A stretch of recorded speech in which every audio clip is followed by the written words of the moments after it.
Well, good evening to those of you accessing this conference a little bit later. Welcome to 2023 conference with Dr. William M. Craig on the historicity of Jesus. Radu, if you want to translate. Da, bun găsit tuturor celor care sunteți împreună cu noi. Suntem împreună cu doctorul William Lane Craig la o conferință tare specială legată de istoricitatea învierii lui Iisus Hristos. Several questions had been pre-selected for this portion of the conference where Dr. Craig will be live from Georgia and Dr. Radu will be translated live from Romania, from Sibiu. Am ales pentru conferința aceasta câteva întrebări. Înainte de a începe conferința, am cules câteva întrebări la care Dr. William Craig va răspunde live din Georgia, iar subsemnatul de față va încerca din Sibiu, din România, să le traducă. So first of all, good afternoon, Dr. Craig. Good afternoon. Good to be with you. Bună seara, domnule doctor. Mă bucur să fiu împreună cu voi. We are on the eve of the Passover, and we find it an appropriate topic to discuss about the resurrection of Jesus. Suntem aproape de sărbătorile morții și învierii Domnului Iisus Hristos, de aceea am considerat necesar că o astfel de tematică ar fi bine să o abordăm. Apostle Paul clarifies the importance of Jesus' resurrection for our salvation. Apostolul Pavel accentuează importanța învierii Domnului Iisus Hristos în ce privește mântuirea noastră. Tonight, we want to address a few questions that some of our students at the Vax Day Institute of Apologetics are interested in knowing some answer to. În seara aceasta vă vom adresa câteva din întrebările formulate de studenții de la Institutul nostru de Apologetică Vax Day și am dori un răspuns la acestea. So the first question is as follows. Așadar, iată prima întrebare. Christianity is the only religion that rely on the historicity of a person. Creștinismul este singura religie care se bazează pe istoricitatea unei persoane. Looking at the historicity, why does the resurrection play an essential role and not the actual existence of Jesus? Privind istoricitatea, de ce învierea joacă un rol esențial și nu același rol îl joacă existența reală a lui Isus? Evidence of Jesus' presence in history seems to play a secondary role in his resurrection. Why? Dovezile prezenței lui Isus în istorie par să joace un rol secundar față de învierea sa. De ce? It seems to me that this question is based upon a false dichotomy. Mi se pare că această întrebare pleacă de la o dihotomie falsă. Obviously, Jesus could not rise from the dead if he didn't exist. În mod clar, Hristos n-ar fi putut învia din morți dacă n-ar fi trăit, dacă n-ar fi existat. So the historicity of Jesus' resurrection entails the historicity of the existence of Jesus. Așadar, istoricitatea vieții lui Iisus Hristos cumva împuternicește istoricitatea învierii lui Iisus Hristos. So they're not one essential and the other inessential. On the contrary, the resurrection implies the historical Jesus. Așadar, nu le putem segmenta, să spunem, anumite evidențe legate despre viața lui sunt importante, pe când cele legate de învierea nu sunt importante, ci merg împreună. In addition, I think it's important that we distinguish between the event of the resurrection and the evidence for the resurrection. În cele din urmă, cred că trebuie să facem o diferență între evenimentul învierii și evidențe pentru atestarea învierii. The event of the resurrection is truly essential to Christianity. Evenimentul învierii este cu adevărat esențial pentru creștinătate. But the evidence for the resurrection is not essential to Christianity. Dar evidențele pentru înviere nu sunt în mod necesar absolut esențiale. When you think about it, most events in history that have actually occurred may be such that we have no evidence for them. Spre exemplu, când ne referim la anumite evenimente istorice care s-au întâmplat, realizăm că pentru multe dintre ele nu avem dovezi sau evidențe. I regard it as highly surprising and extraordinary that we do have such good evidence for Jesus' resurrection. Mie mi se pare interesant și fascinant că, referindu-ne la evenimentul învierii lui Iisus Hristos, avem atât de multe dovezi și evidențe. But that evidence is not essential to the event or historicity of the resurrection itself. Dar aceste evidențe sau dovezi nu sunt esențiale în mod direct pentru evenimentul învierii lui Iisus Hristos. So what role in Christianity does the event of the resurrection play? Un alt ordine de idei, ce rol are evenimentul învierii în istoria creștinătății? It seems to me that it is twofold. Mie mi se pare că l-am putea privi în două direcții. First, as I explained in the lecture, the resurrection is God's decisive public vindication of Jesus' radical claims and his atoning death. Mai întâi de toate, așa cum am arătat și în prelegere, afirm că învierea reprezintă dovada incontestabilă pe care Dumnezeu a dat-o afirmațiilor făcute de Iisus Hristos că El este Dumnezeu. But secondly, I think that Jesus' resurrection is actually a necessary implication of his atoning death for our sins.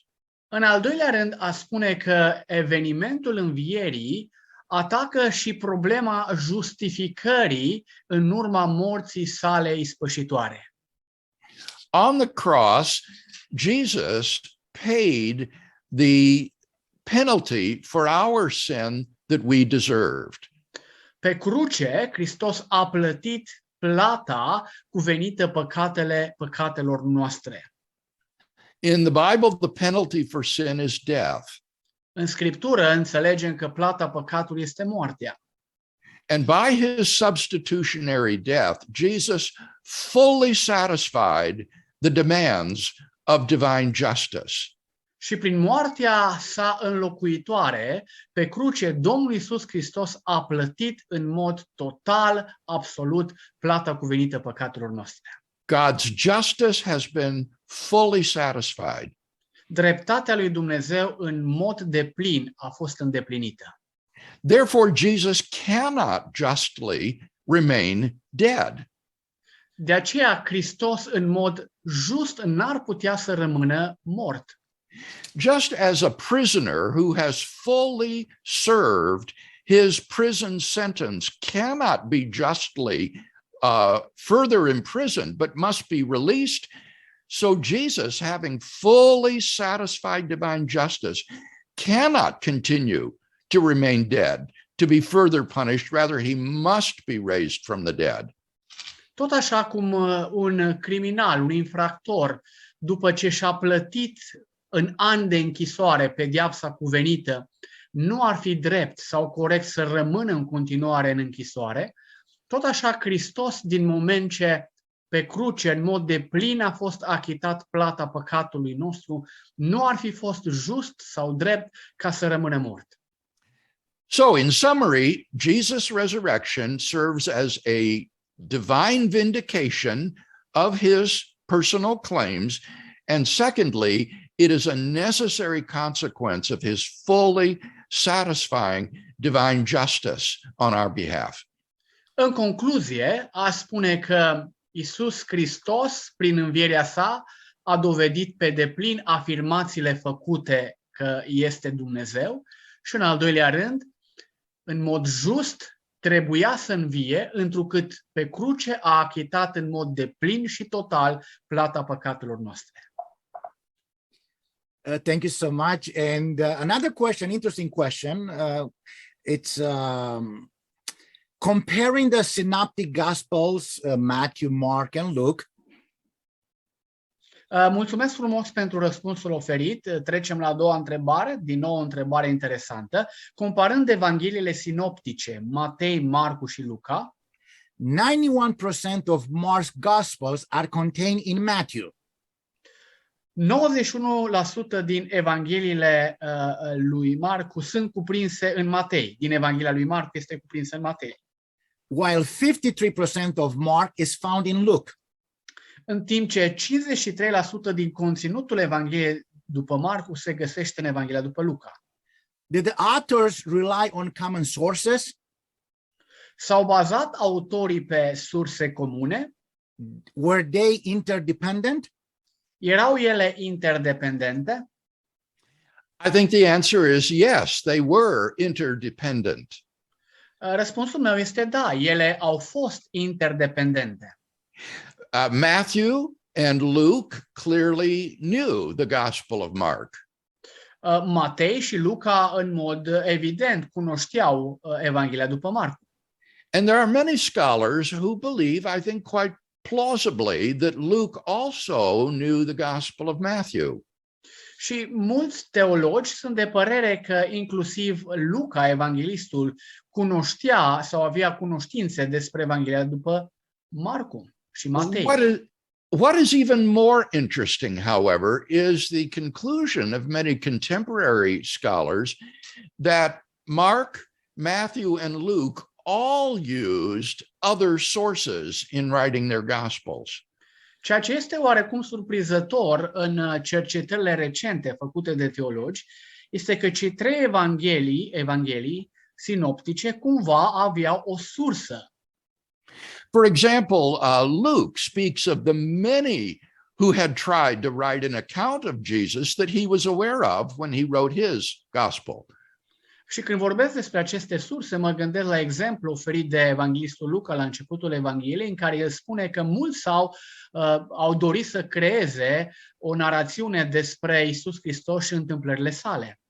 And there's a good deal in the Gospel of Luke that Luke clearly did not get from either Mark or Matthew.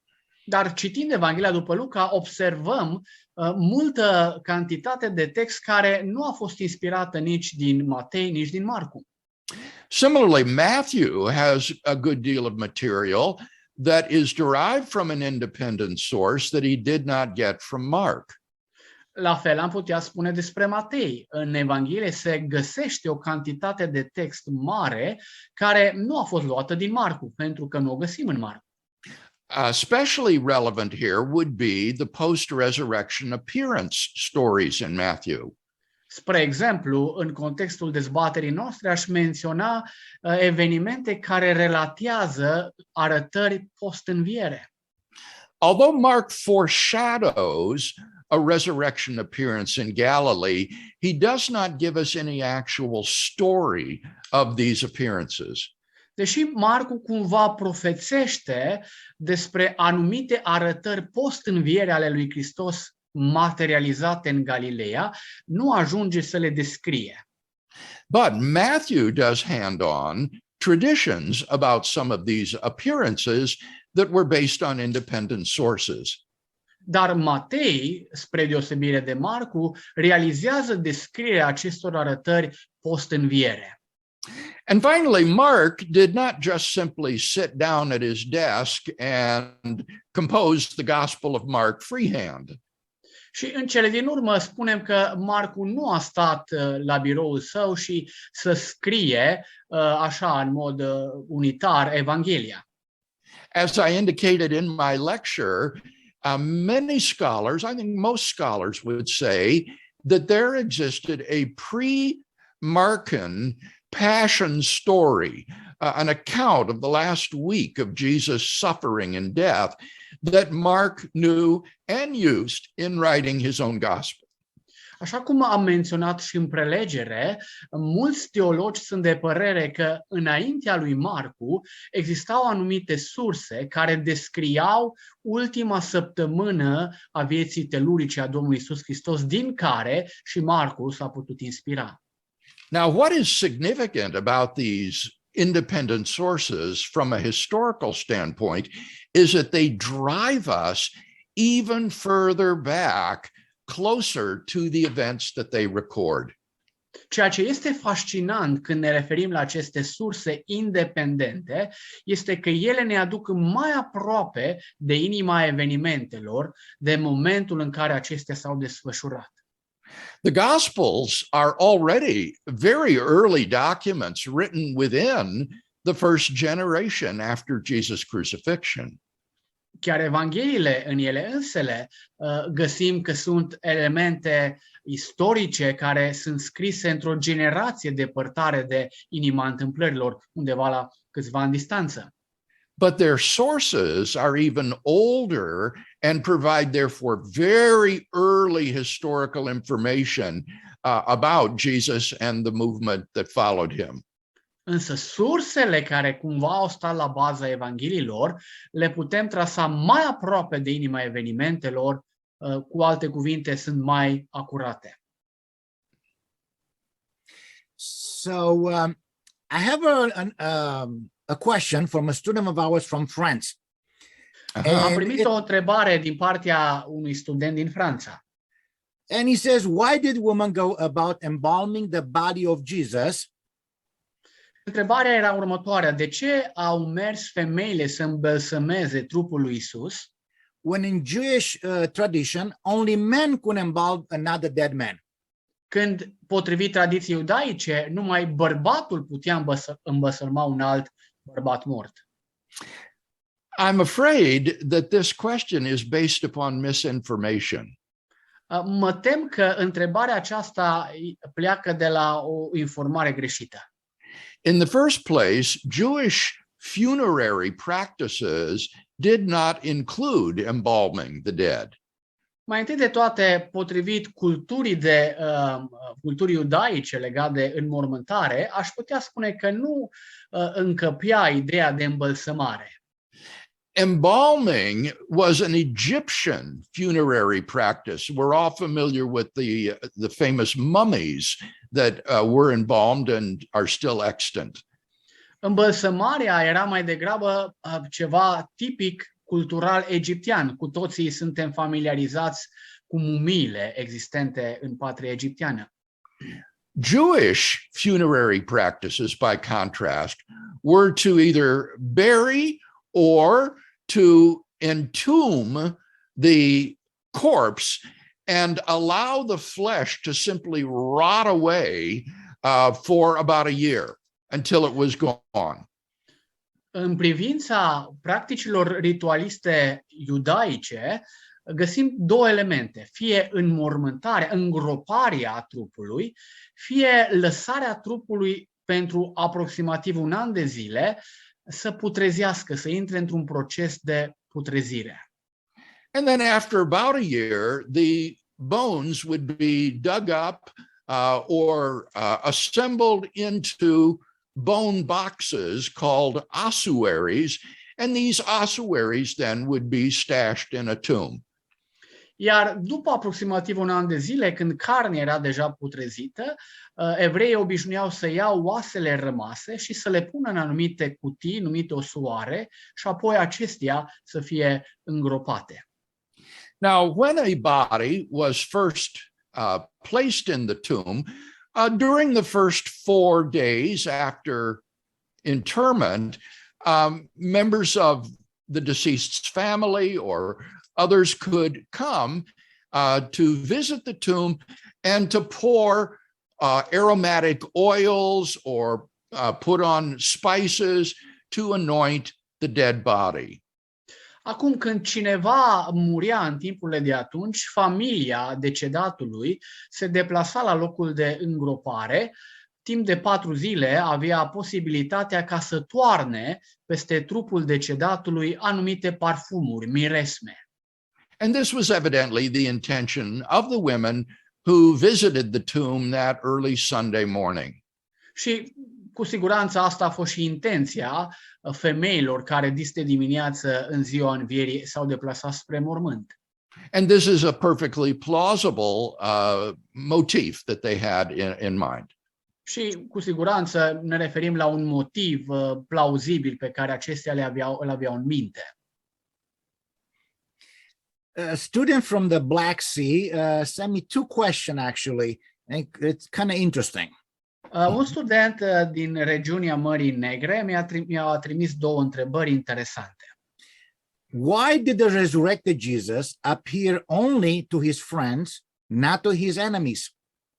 De ce s-a arătat Iisus cel înviat doar prietenilor săi și nu și dușmanilor săi?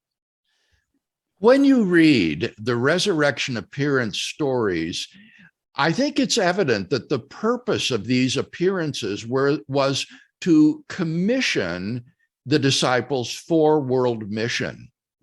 Când citești relatările Evangheliilor privitoare la arătările post-învierea lui Hristos, cred că este evident să înțelegi că acestea au fost făcute cu un scop, și anume împuternicirea și motivarea ucenicilor spre marea misiune. So Jesus' purpose was not to convince people he'd risen from the dead. Așa că scopul lui Hristos nu a fost întâi de toate să-i convingă pe oameni că El a înviat din morți. So there was no point in appearing to Caius, the high priest, or to the procurator Pontius Pilate. De aceea nu era de niciun folos să se arate lui Pilat sau marelui preot Caiafa.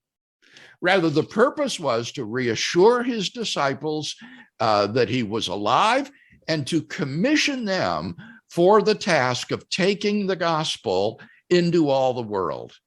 Ci mai degrabă scopul arătărilor post-înviere era să îi împuternicească pe ucenici, să-i convingă și să-i motiveze pe aceștia să ducă Evanghelia până la marginile pământului. And as we know, that purpose was certainly fulfilled. Și după cum știm, acest scop s-a împlinit pe de-a întregul.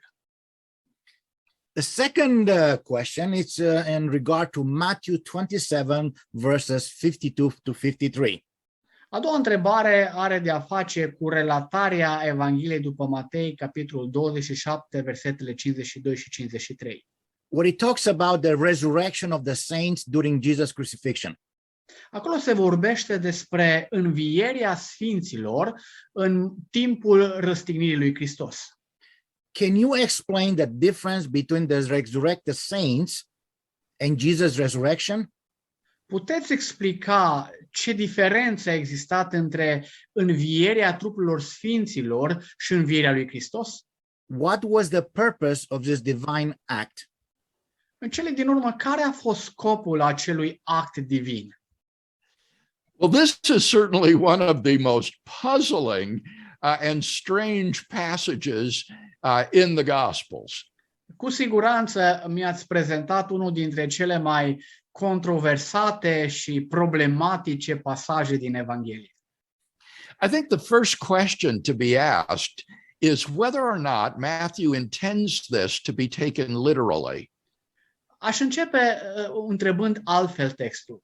Oare Matei vrea ca noi să tratăm acele versete în mod literal? It's not at all obvious that this is meant to be literal. După cum se desfășoară argumentul acolo, par să înclin să cred că nu e vorba de un context literal care trebuie luat în vedere.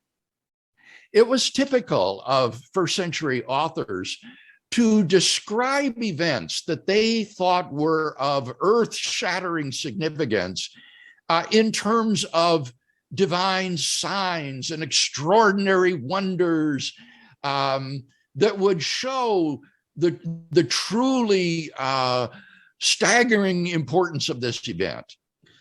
Era ceva tipic pentru un scriitor al primului veac, iudeu, ca în momentul în care prezintă un eveniment de o maximă valoare și importanță, să folosească în descrierea sa evenimente șocante, dramatice, prin care să scoată în evidență importanța evenimentului pe care urma să-l descrie. And so when you read Matthew's account of Jesus' death, it describes the rocks being split open, the curtain in the temple being torn in half from top to bottom, and these Old Testament saints rising from the dead. Așa că atunci când citești descrierea evanghelistului Matei referitor la marele eveniment al morții înșivirii lui Hristos, vei vedea elemente dramatice, cum ar fi aducerea la viață a sfinților din Vechiul Testament, ruperea cataplasmei din templu și alte evenimente asemănătoare. All of these may be simply symbolic, apocalyptic signs of the tremendous significance of Jesus' death. Toate acestea pot fi citite într-un limbaj apocaliptic, simbolic, prin care să se evidențieze importanța și valoarea morții lui Hristos.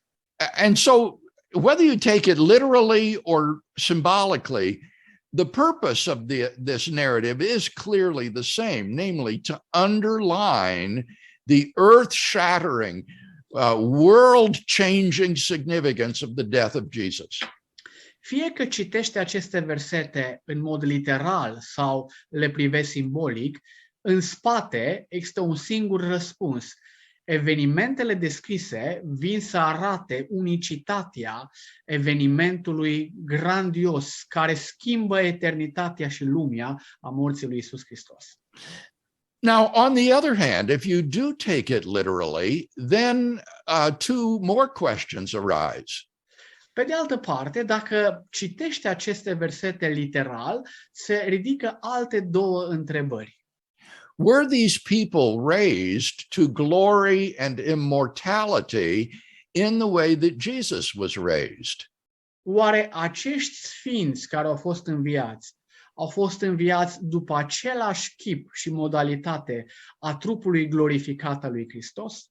Or did they simply return to the mortal earthly life in the way that Lazarus did when Jesus raised him from the dead? Sau după învierea lor, acești sfinți au luat din nou o formă umană asemănătoare a lui Lazar, cel care a fost înviat de Iisus Hristos cu ceva timp înainte de moartea sa? Well, Matthew doesn't tell us.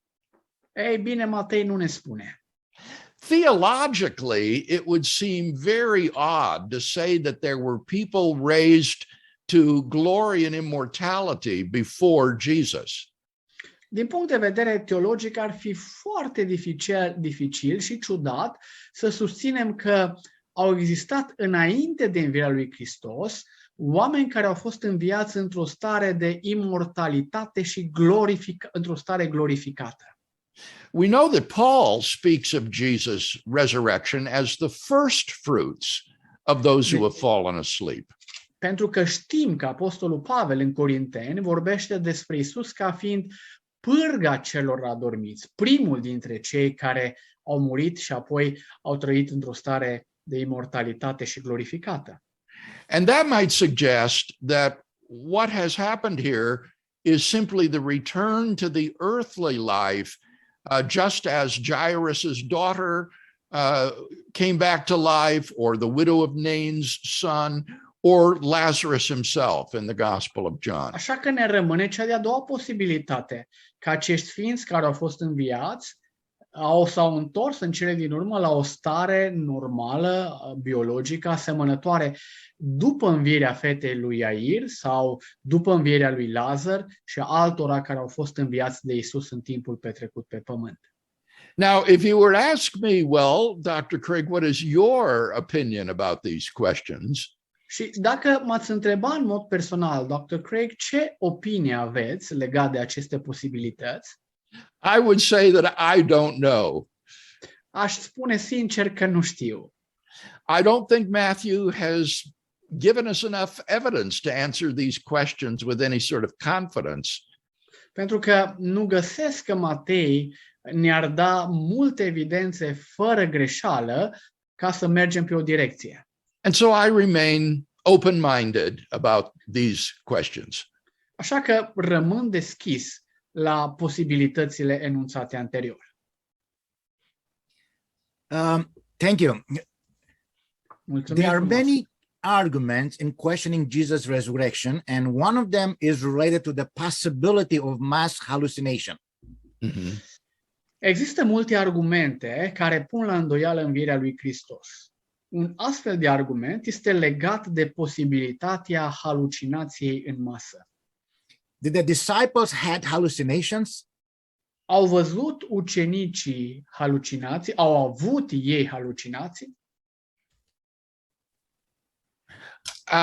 I think there are a number of problems with the hallucination hypothesis. Cred că ipoteza halucinației în comun, în masă, are anumite probleme. One is that the New Testament consistently distinguishes between a vision of Jesus and an appearance of Jesus alive from the dead. În Noul Testament se face o distinție clară între o viziune, o apariție a lui Isus și o arătare a lui Hristos în formă umană după înviere. The appearances of Jesus took place only over a very short period of time and then ceased. Arătările lui Hristos au avut loc într-o perioadă concisă și scurtă de timp. Apoi au încetat. But visions of the exalted and ascended Lord continued in the early church. Dar viziuni cu privire la Hristosul glorificat, înălțat, au continuat în mai multe rânduri în istoria bisericii. Think, for example, of Stephen's vision of the Lord at the right hand of God when he was stoned. Spre exemplu, mă gândesc la primul martir Ștefan. În momentul în care era martirizat, el îl vede pe Hristosul glorificat. In the book of Acts, Paul says that Jesus appeared to him in visions to guide him in his mission. În Cartea Faptele Apostolilor, Pavel ne comunică faptul că el l-a văzut pe Hristos într-o astfel de apariție care să-l conducă ce să facă. And of course, the book of Revelation presents itself as a magnificent vision of Christ in glory.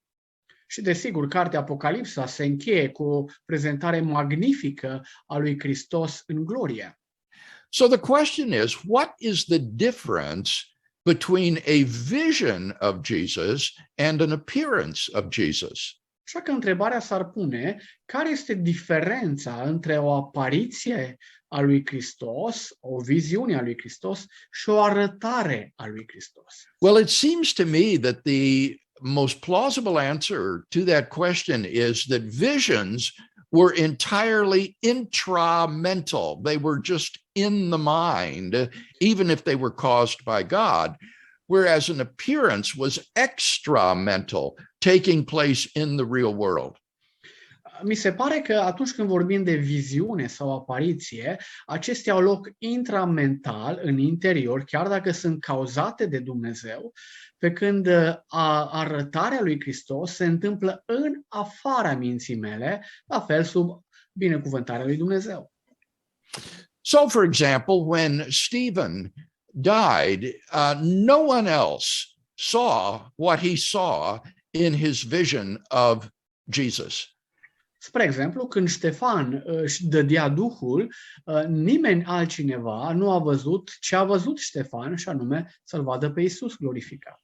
But in the Gospels, the resurrection appearances were physical and tangible, and anyone who was there would have seen them. Arătările lui Hristos în Evanghelie, spre de altă parte, erau tangibile, într-o formă fizică și oricine ar fi putut să-l vadă pe Iisus. Paul's experience on the Damascus Road was unusual in that it occurred so much later than the other resurrection appearances and seemed to be semi-visionary in nature. Pe de altă parte, arătarea lui Hristos pe drumul Damascului pentru Pavel este un fel de arătare semi-vizionară. Se întâmplă la ceva ani distanță de arătările lui Hristos. But it was not purely visionary because it also had extra mental accompaniments, namely the light and the voice, which were experienced by Paul's traveling companions. Dar n-am putea să încapsulăm această experiență a lui Pavel ca fiind simplă intramentală, întrucât ea are și alte elemente, cum ar fi o lumină puternică și vocea pe care Pavel o audea. So I think that the first problem with the hallucination hypothesis is that it cannot explain this difference drawn in the early church between a vision of Jesus and an appearance of Jesus. Așa că prima problemă cu halucinația în masă este că cei care susțin această ipoteză nu pot explica diferența găsită în biserica primară între viziunea cu privire la Isus și arătarea lui Isus. A second problem is that if the disciples did have hallucinations of Jesus, I don't think it would have led to belief in his resurrection. A doua problemă este că dacă ucenicii aveau halucinații cu privire la Hristos, nu cred că ei ar fi fost conduși spre o credință statornică în învierea lui Isus. Given Jewish beliefs about the afterlife, if the disciples had hallucinated visions of Jesus, they would have projected visions of Jesus in glory, where they believed the righteous dead went to wait until the resurrection at the end of the world. Potrivit culturii vremii iudaice, dacă era doar o halucinație apariția lui Hristos, atunci această halucinație ar fi fost proiectată cultural iudaic într-un Hristos aflat în glorie, într-o stare magnificată, așteptând cumva finalul istoriei al învierii finale. But then Judaism had a category ready to hand to explain such heavenly visions of Jesus. Dar în iudaism există o categorie specială de oameni care cumva ar fi putut explica aceste arătări. In the Old Testament, we have the story of Enoch, who did not see death, but who was assumed into heaven directly. În Vechiul Testament întâlnim cu Enoch, care nu a gustat moartea, ci a fost luat direct la cer. And in the intertestamental literature, we have stories of people who have similarly been assumed into heaven. În perioada intertestamentală avem astfel de relatări a unor oameni care au susținut cumva că au fost răpiți la cer. Now, it needs to be clearly understood that this category of assumption into heaven is different than the category of resurrection from the dead. Trebuie spus că această categorie a unor oameni care au susținut răpirea la cer este diferită de învierea din morți. Assumption into heaven involves snatching someone out of this space-time world into heaven, whence he might appear to someone. Luarea sau ridicarea la cer presupune să fie răpit de pe pământul acesta, fără să guși cumva moartea. But resurrection involves the rising up of the dead man in space and time. Însă, în mod diametral opus, învierea presupune ridicarea unui om mort la viață în timp și în spațiu. And therefore, given their typical Jewish beliefs, if the disciples had hallucinated visions of Jesus, it is far more plausible that they would have explained this by saying God has assumed him into heaven and glorified him. Și dacă ar fi fost potrivit culturii iudaice ca acești ucenici să aibă halucinații, ei ar fi portretizat această halucinație ca Iisus ridicat la cer, înălțat la cer în glorie. But they wouldn't have come to believe in his resurrection from the dead because that contradicted fundamental Jewish beliefs, as I explained in my lecture. Dar n-ar mai fi acolo ucenicii să creadă în învierea lui Isus, pentru că, așa cum am spus anterior, ar contrazice proiecția culturală a vremii. So the second point then is that hallucinations would not have led to belief in Jesus' resurrection, even if they had occurred. Și dacă am presupune că ucenicii au avut halucinații, acestea n-ar fi condus la credința nestrămutată în învierea lui Isus. And the third point that I would make is that hallucinations do nothing to explain the empty tomb.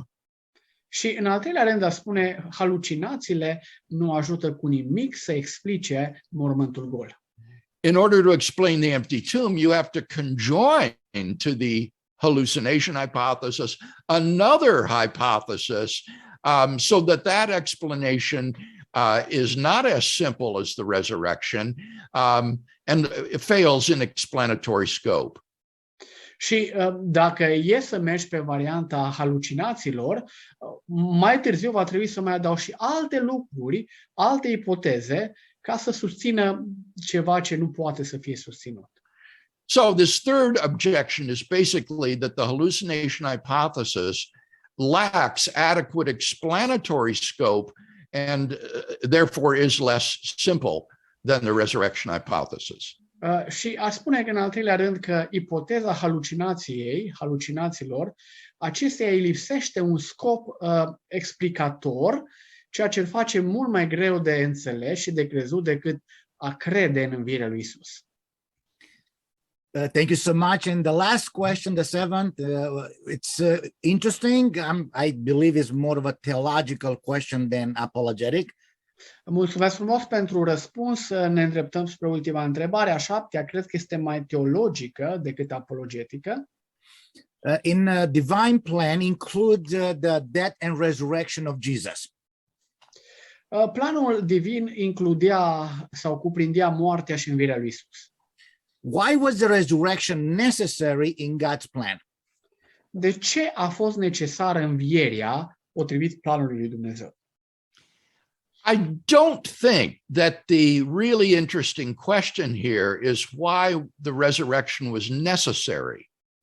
Îngăduiți-mi să nu cred că întrebarea absolut necesară în acest context este de ce a fost necesară învierea în planul lui Dumnezeu.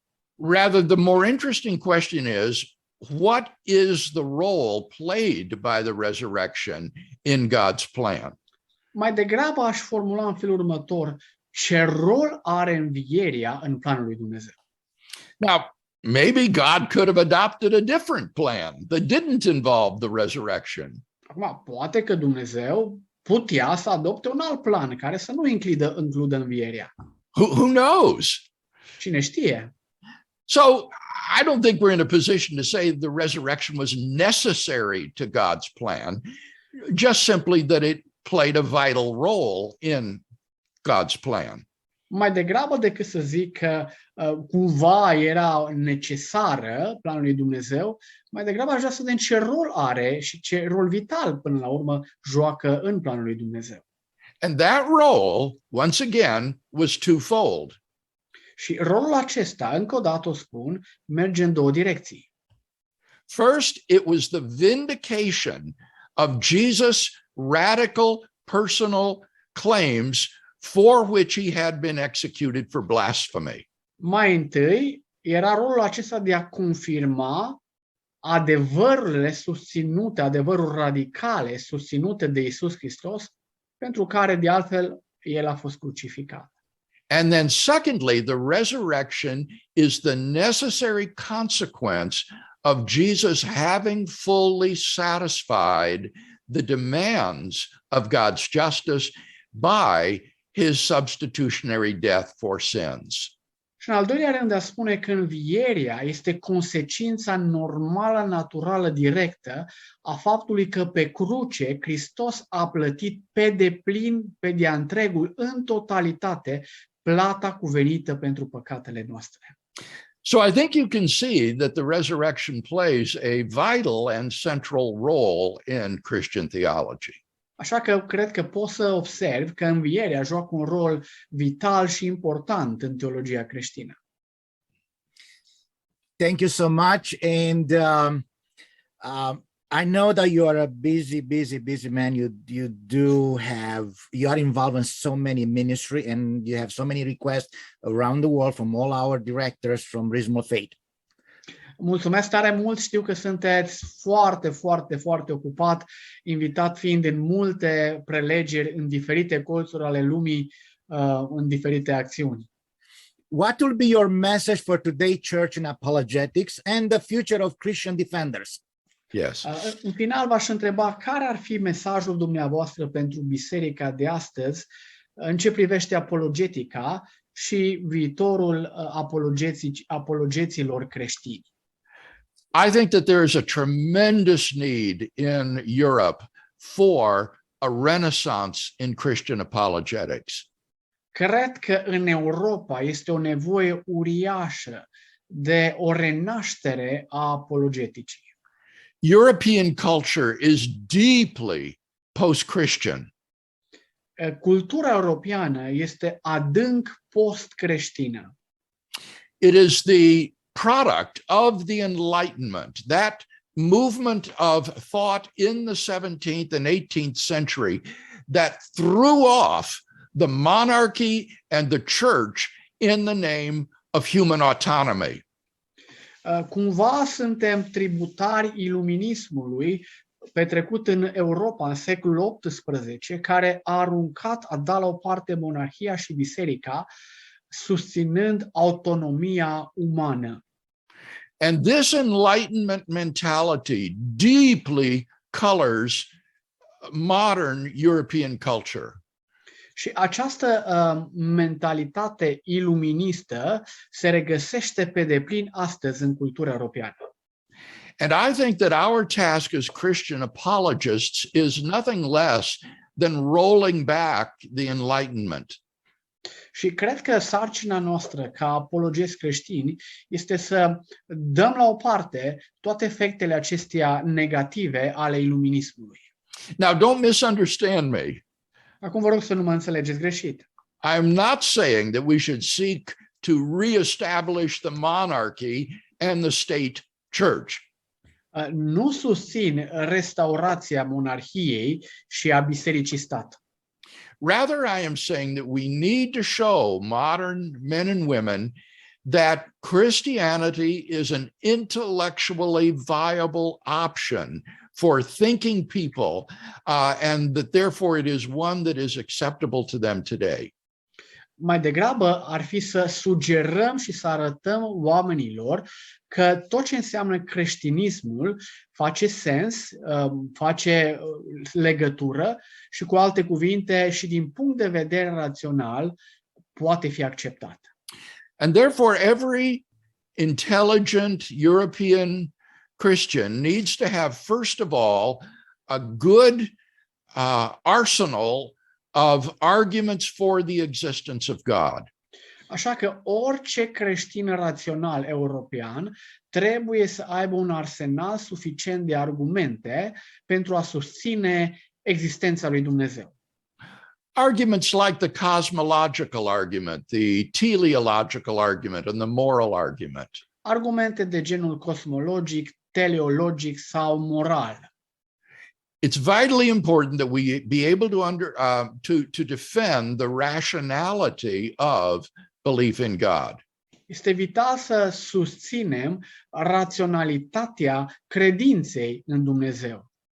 And in addition to that, then, we need to be able to defend the rationality of the Christian God. Și apoi, în legătură cu ce am zis anterior, cred că trebuie să putem susține plauzabilitatea unui Dumnezeu creștin. And this will involve a historical investigation of the person of Jesus of Nazareth.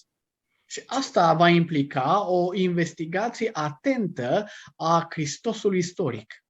We want to show that the records of the life of Jesus of Nazareth are historically reliable and enable us to discern Jesus as God's self-revelation in human history.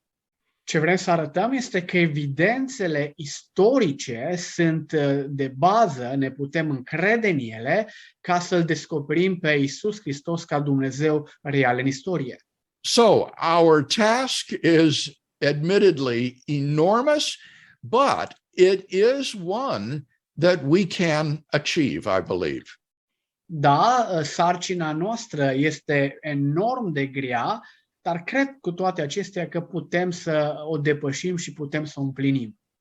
We are living at a time in human history when modern philosophy and science have been more open to the existence of a transcendent creator and designer of the universe than at any time in recent memory. Pentru că trăim într-un timp în care filozofii și oamenii de știință sunt mai deschiși spre posibilitatea existenței unui Dumnezeu, a transcendentului, decât oricând altcândva într-o rațiune de timp cunoscută. Moreover, we are living at a time in history when New Testament scholars have come to a reappreciation of the historical value of the New Testament documents as records of the life of the historical Jesus.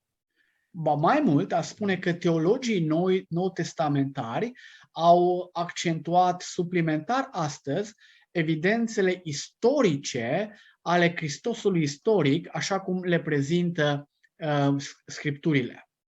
It is amazing and marvelous that these two intellectual movements should be going on simultaneously today. Este uimitor că cele două mișcări filozofice cumva merg simultan astăzi. And I thank God to be alive at this time in human history and working in the discipline of Christian apologetics. Și mulțumesc lui Dumnezeu că m-a așezat în acest timp al istoriei pentru a uceniciza creștini în domeniul apologeticii. So I just want to encourage all of our European chapter directors to keep the faith, to fight the good fight, and to study hard and trust God to use your efforts to propagate the kingdom in Europe.